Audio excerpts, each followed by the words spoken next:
It's Brodes and Jody Mac with you, by the way. We have you till 10. So a lot of time here to talk about this Eagles-Ravens matchup. We got some other things planned for you as well. Daryl Morey, the 76ers, the Phillies offseason. So it's going to be a blast. But I do want to ask you this, Jody.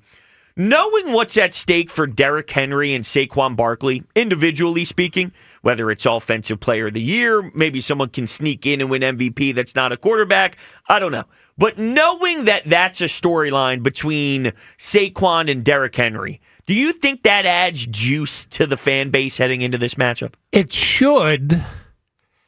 I think here's the only reason I'll say no.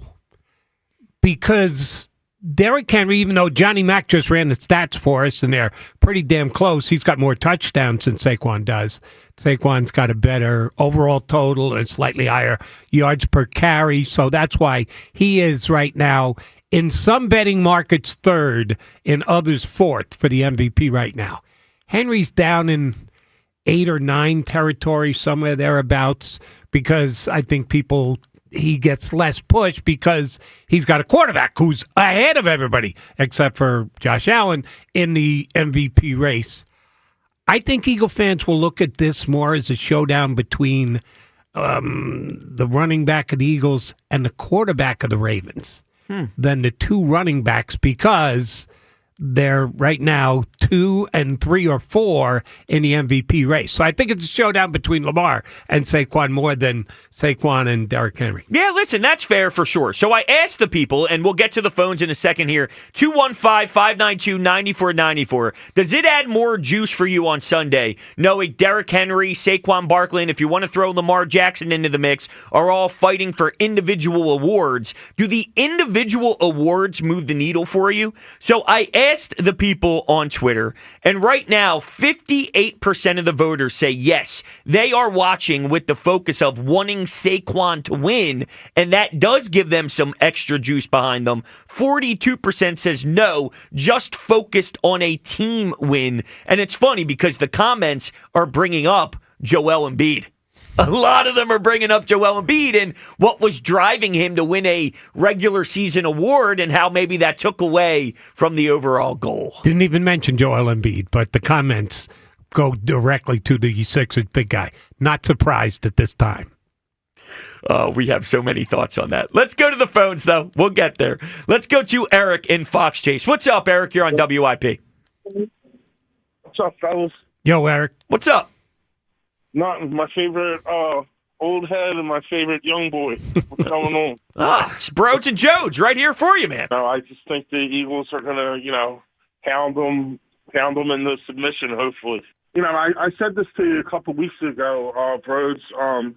I still would like to see a little bit more out of the passing game. I don't know if that's asking too much at this point, or is Devontae playing Sunday? So he is questionable, but it looks like it's trending in that direction. And I was a little surprised that Britton Covey didn't get a little more playing time last week in the slot, honestly, but maybe some more play action, stuff like that. Take a couple shots down the field, something like that. I would expect that. And Eric, thank you. I appreciate the call. I would expect some shots on their secondary, and with how you're technically, I guess in theory, I should say, able to throw the football downfield on this group. Your thoughts on the passing game, Jody? I think passing game will be fine if Devontae's in, because Goddard's been going good. AJ, he's just amazing that he makes as many plays with as few targets as he gets. They'll be perfectly fine. The Eagles will be able to move the ball through the air, and they may have to move it through the air more than they'd actually like to, because Baltimore is that good against the run. I think the Eagles are going to score points. I just think Baltimore's going to... They're the best offense in the NFL, and even though we're so pleasantly surprised with how good this defense has been, at some point they've got to throw in a clunker. They got to have a tough game. And when is most likely that's going to happen? When you're in against the best offense in the NFL. So I think we could very well see a game played, certainly in the high 20s, and maybe both teams in the 30s tomorrow. The loss of Brandon Graham with this matchup specifically, knowing what it means to set the edge or knowing what it means to contain, just the knowledge of playing in this league as long as he has, the understanding of a quarterback with that type of mobility, for him to be gone for the first time in this matchup, I think really hurts way more than ever before. And I don't know if we're focusing on that enough. We'll find out on Sunday because we all speculate. We had Johnny Mac on. I asked about Jalen Suggs. You asked about Milton Williams, and he kind of poo-pooed that. I'd love to see Milton outside more. Me too. But if the DC says, yeah, not much, that means it's not going to happen much because he does. He shoots straight. Want to run this by you. I just noticed this. I wanted to check on the spread on the game because I hadn't even checked yet. And usually I go to a different website, but I had ESPN open, and I know they list the spreads there. So I was looking at all of the matchups for Sunday. Ticket prices. They also put that up on ESPN, which I'm sure is tied to whatever ticket broker they have a deal with that pays to put these numbers up or whatever. I don't know. They don't tell you as of whatever the ticket broker is. They just say tickets as low as. So the lowest price for a ticket on the secondary market. Chargers Falcons, $46. Steelers at the Bengals, $79. Cardinals Vikings in Minnesota, $71. Colts Patriots, $51. That's a little high considering the matchup, if you ask me. Seahawks Jets. Oh, and I can verify this. Tickets as low as $26. Titan Commanders, you can get in for $18. Wow. Texans Jaguars in Jacksonville, $17. You'd be overpaying. Rams Saints in New Orleans, you can get a ticket for $14. Bucks Panthers, Panthers are terrible, $18. The late Sunday game, the Sunday night game, 49ers Bills Mafia, they talk about all the time, they're great fans, $65, which is reasonable. The Monday Nighter, Browns Broncos in Denver, you get in for $31. Wow. The lowest price right now for an Eagle Raven ticket, $271. Wow. Not even close. There's not another game on the schedule that gets to 100, and the Eagles are at $271 right now if you want to go down. Well, that's because of Jalen Hurts and Saquon Barkley, of course. You believe that? Well, of course. Okay. That's the only reason why anyone would be watching this game. What am I missing here? Well, the Raven fans are doing well, holding out to get 271. What, people aren't paying $270 to go to the Panthers game? Yeah, come on now. Jets? We got callers calling for Britton Covey. I mean, the people want to see this offense, Jody. People want to see this offense. And the offense is going to be expensive if you want to go down to Baltimore. That is crazy, though, all jokes aside, to see the disparity between that. Because even when you mention Denver, they're having a nice season. It's Monday Night Football, regardless of who the competition is, who's on the other side. Denver's having a nice season. You said 30-something bucks. $31. That's crazy to see the difference in where this matchup is, even knowing how big of a matchup it is. Right. It's arguably the best matchup of the week. But 3 times more than anyone else in the National Football League 2 days out, you don't see that kind of disparity. I always get worried, though, when we have these expectations that it has, quote, game of the year type behind it, because you're setting the bar so high. And I get it. You see some matchups, if it's Ravens, Bengals, or if it's Chiefs, whoever, and you know they're good teams heading into it, of course you think it's going to be great. But if you start labeling game of the year and that prior to kickoff, this thing could be a greasy, grindy, gross battle between two intense teams where it doesn't have that same sex appeal. You know what I'm saying? Yeah, except this is going to be sexy. It's going to be high scoring, and I think the over at 51.5 might be a little low. Well, normally when it's low and you think it's low, they're trying to bait you one way or the other. You think it's too low? That means I think it's going to be lower than you think. It's going to be greasy.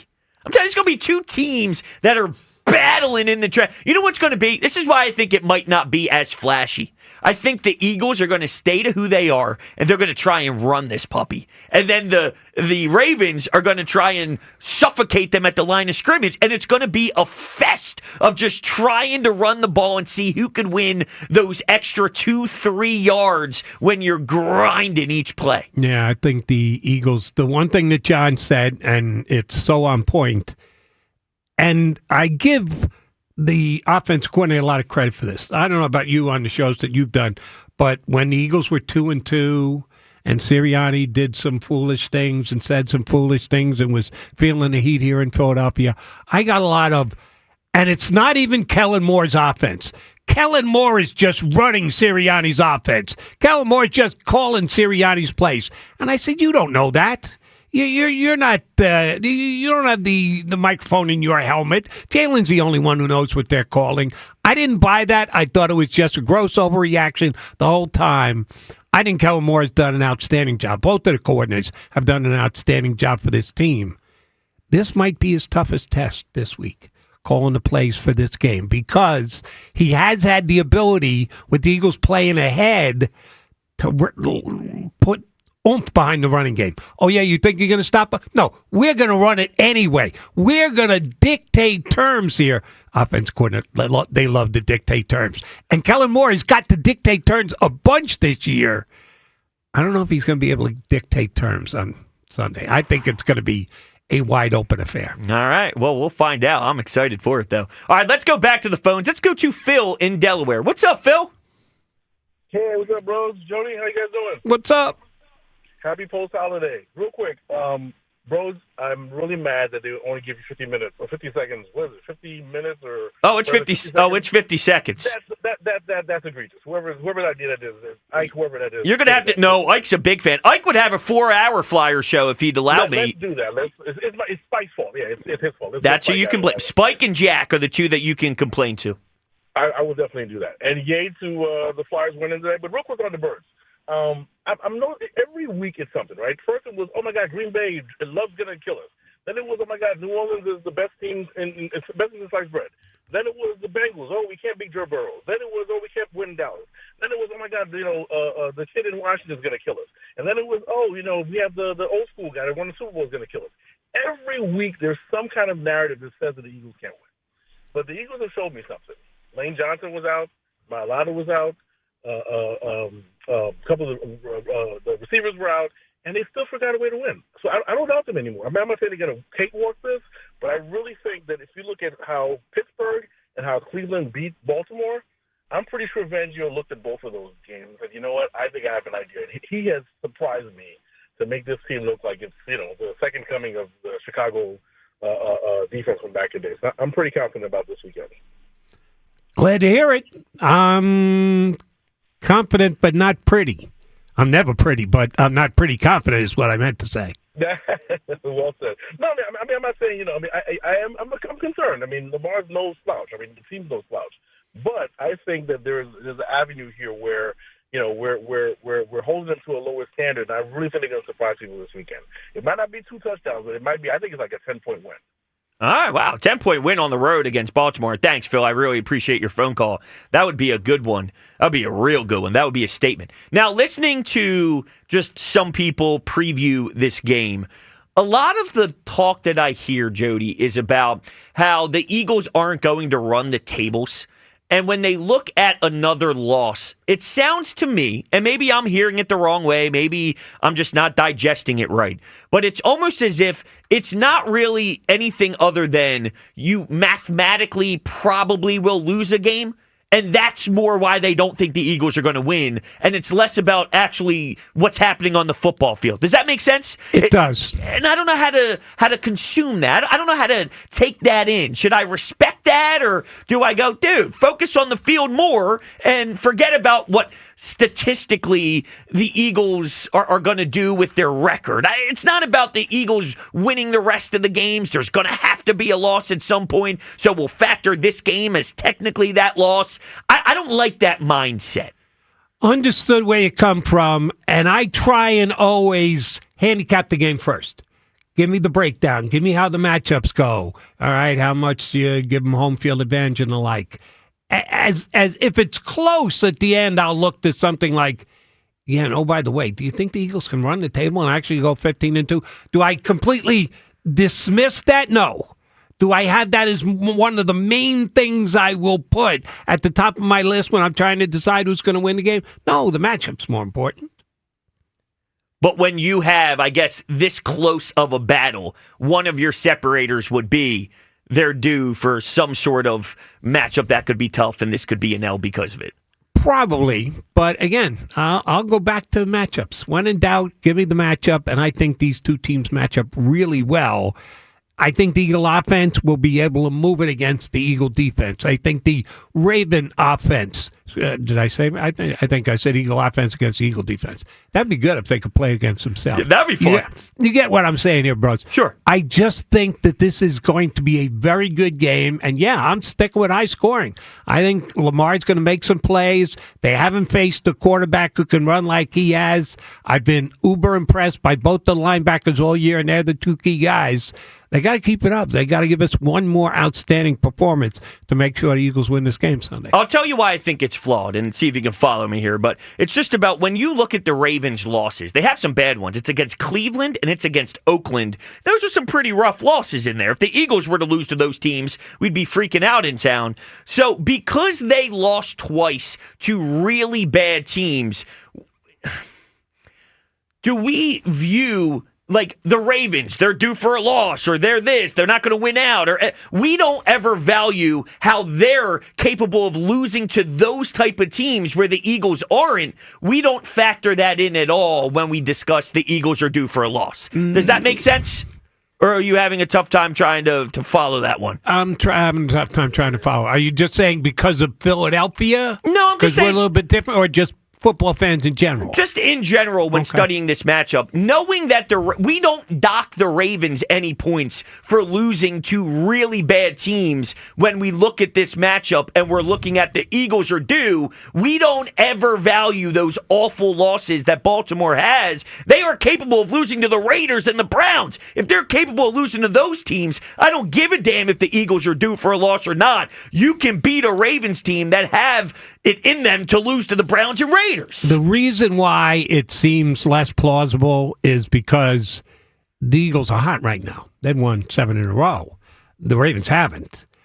We got to go back to September and remember that the Tampa Bay Bucks kind of ran them off the field. Have we just wiped that from our memory because it was so long ago? Yes. Okay. Just check. Stop. I hate when you bring in logic. We don't do logic on this show. Let's sneak in Juan in North Philly. What's up, Juan? Hey, how you doing? How y'all doing tonight? Good. Hey, man, I just want to touch on two things. The first thing was the passing. I think that Jalen Hurts is having a phenomenal year, and when you look at it, when we need to pass, in games that we needed to pass, he's passed at a high clip and has got us to where we needed to go. When you look at the Bengals, 3rd and 13, he hits A.J. Brown for a first down. You look at Bengals, when it looks like they could possibly go on a run, Devontae Smith down the field, 40-yard bomb. Even in his last game against L.A., yeah, we talk about Saquon, 255 yards, but A.J. Brown had 106. That's without Devontae Smith. So I think when we look at Jalen Hurts and the way he's passing, we got to take it with a grain of salt because we have such a wonderful running game. But at the same time, he can swing it when he needs to. I don't disagree, Jody. I look at this passing game and I say it's almost like in the NBA in the fourth quarter with 3 minutes to go and the game intensifies. I feel Jalen and the passing game with AJ and Devontae, they have that fourth quarter Kobe mentality where the passing game might not be great in the first half. It may not be great in the second quarter, but if it's the fourth quarter and it's a 4th and 2 or a 3rd and 9, they have timely, huge throws that's needed for the win. And that's sort of how I describe it. It's not perfect, but it's timely. Definitely.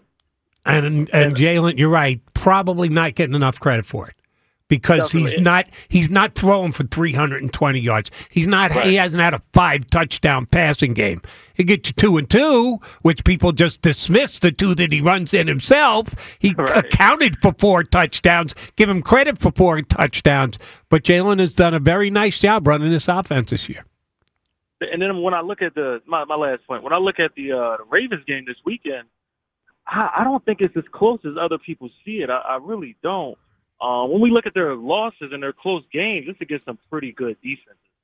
And we have the number one defense. Aside from Henry and Lamar, I mean, are we worried about Aguilar? Are we worried about Beware. Nelly could come up and bite you. Not with Quinyon. Quinyon. Don't dismiss Nelly. Not with Quinyon, though.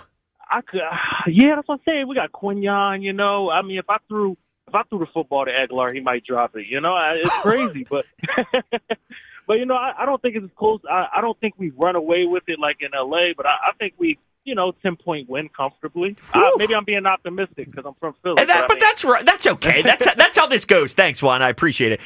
I would look at you side-eyed if you were a fan and you weren't going into this thinking that, hey, you're going to match the intensity. That's the point of it. But I do feel that there has been a little disrespect because Juan threw out there, he goes, outside of Lamar and Derrick Henry, what do they have? Well, that's enough to do a lot.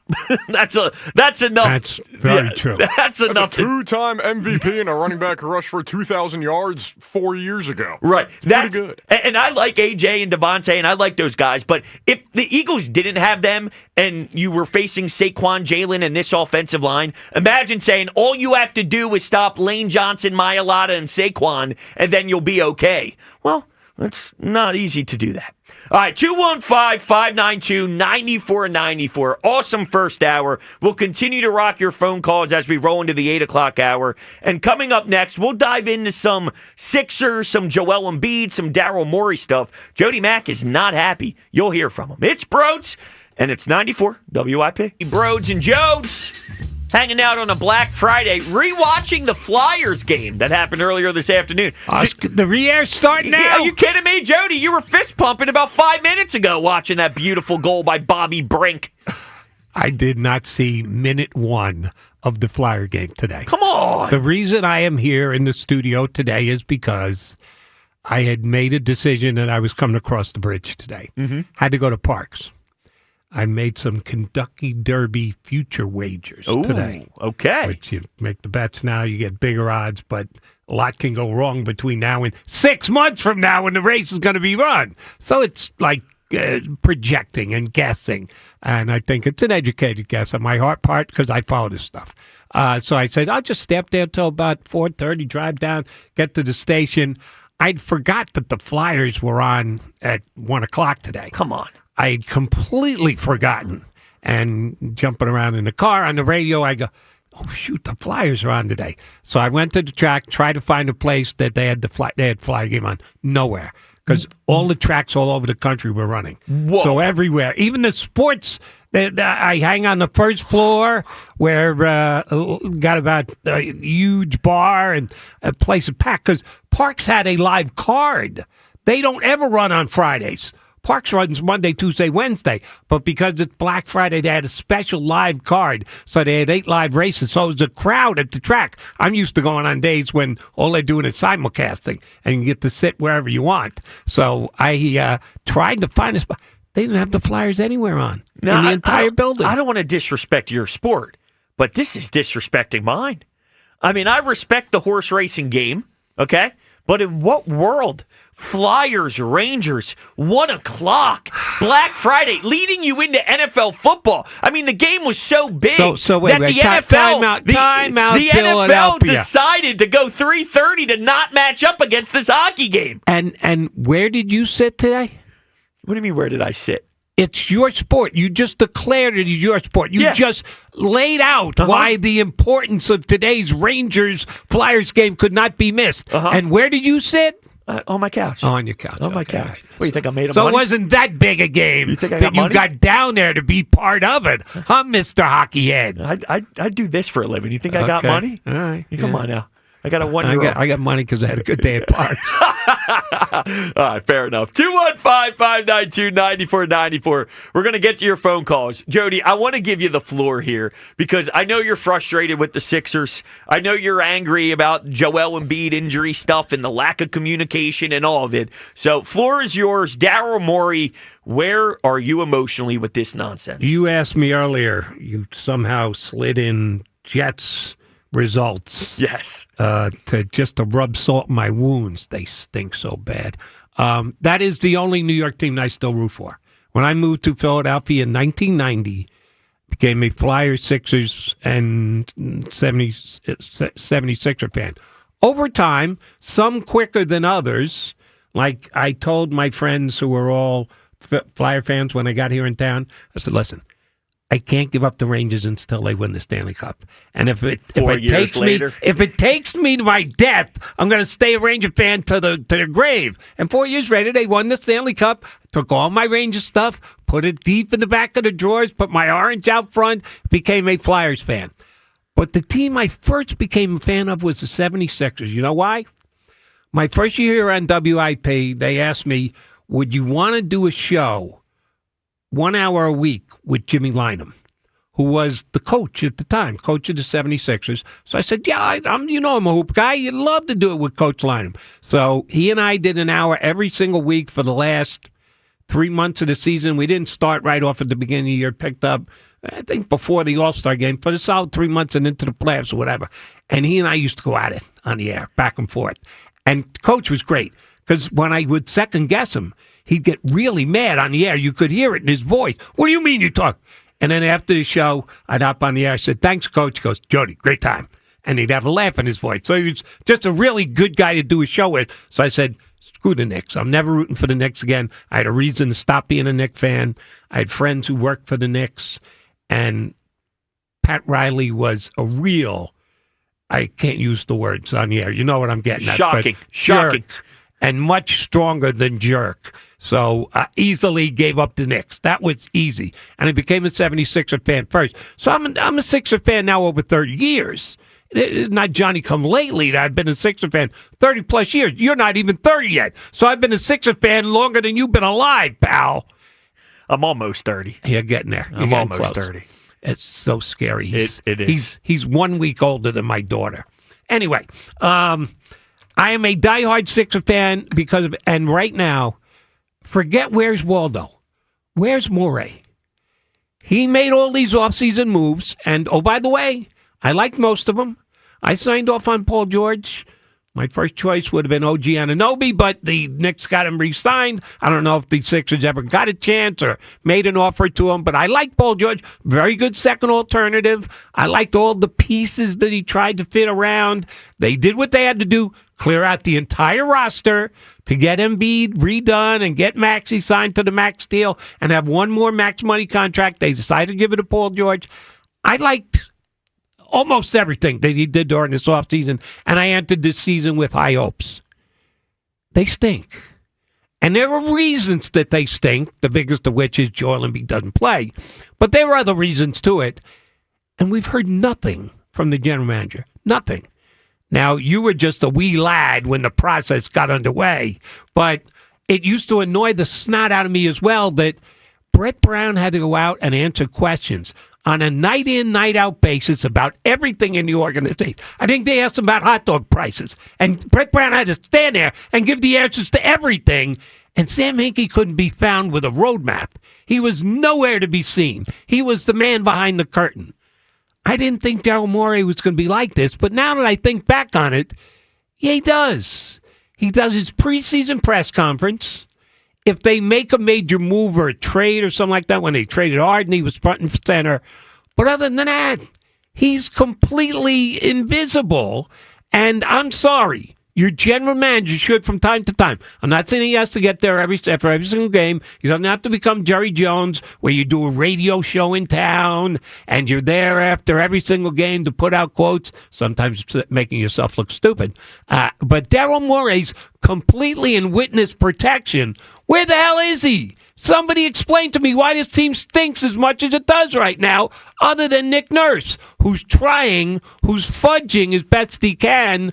Yeah, no, I'm really perturbed with Daryl Morey and his non-participation to the Sixer fans here in Philadelphia. No, I like that you laid it out that way because I've been so stuck with this whole where's Joel Embiid thing. And yeah, I've been mad organizationally that we haven't been described perfectly what's going on. But I'm just so tied in with this team's garbage. This team sucks. Joel Embiid's never here. I've just been so sucked into that portion of the nonsense that I never really even got to the where's Darryl point yet. But I like that you're sort of putting that into my mind because you're so right. At some point, can we get communication on what the hell is happening? Ramona Shelburne dropped a piece, a day or two ago, giving us updates that, well, when the extension came in, they did all this research with the knee and blah, blah, blah. 6 different doctors. Yeah, come on. I'm starting to believe in exactly what Howard Eskin says. That's the Sixers just trying to ease everybody up. They didn't do no damn research. They gave them the money, thinking that enough jerseys were going to be sold, enough tickets would be bought, and now they're realizing it's getting ugly, so they're covering their back, if you will, and they're making up this thing that happened before the contract extension. It's a joke, and we deserve way better than this. It might be something you don't want to admit publicly, whatever they are going to say eventually, but we see it with our eyes. We're not dumb. We're not stupid. So just be honest with us. It's going to suck. Whatever you say to us is going to suck if you're being real. We're aware of that, but just look at us in the face and keep us updated on what the hell is really going on, because this is a joke, Jody. And I have not been to a Sixer game this year. Shame on me for that. I should have gotten down to at least one so far. But I watch every single game on TV, and if I don't, I tape it. I watch it immediately thereafter. You're starting to hear boos. Oh yeah, they're getting pretty. You can pick it up on television. When you're there in the building, you can always tell it that much more. But if you can tell it on TV, and oh, by the way, and I don't know that the Sixers do this, but I'm not saying they don't do it either. There have been broadcast outlets that have cut down on the crowd mics if they believe that it's going to better portray the team. That I've been to games and guys have told me, oh my God, they booed him off the court. And I'm going, wait, I watched the game, it wasn't that bad. Oh, they control the mics. And I know some people in television as well. So I can guarantee you that happens. I would not be surprised if they're doing it now. 215-592-9494 if you want to get in on the Sixers. Let's go to Els in Swedesboro. What's up, Els? Hey, Brodes. Hey, Mac, man. How you doing? What do you say? I agree with both you guys on both points. It's the organization, they grade out as an F- as far as transparency. And in this world, guess what, man? That's not too much to ask for, man, because you know what? The eye test does suck. What we see does suck. You got modern-day players like Garnett and Shaq talking about our $190 million guy that can't play back-to-backs and announces it before the season even starts. And the long and short of it is, a couple of years ago, the quote was at the end of the season, I thought we were getting to Houston Harden. Throws him under the bus. Next year, the guy's buying him an MVP watch, and he's saying, when we get back out of the playoffs, me and James can't do it by ourselves. This year, he's clamoring for Butler, making the whole organization look stupid because they should have gotten Butler instead of George. I'm just done with the guy, man. Jack said it. He's not a winner. He's got a loser mentality, and I'm done with the blame game. That's it. Fair enough. And the Embiid doing semi-general managing.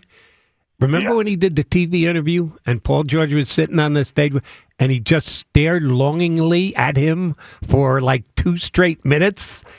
Then all of a sudden he wants Butler instead. Then why did you stare at Paul George on TV for 2 minutes? You look like you signed off on Paul George, Joel. Now you're doubling back? Weak. Yep.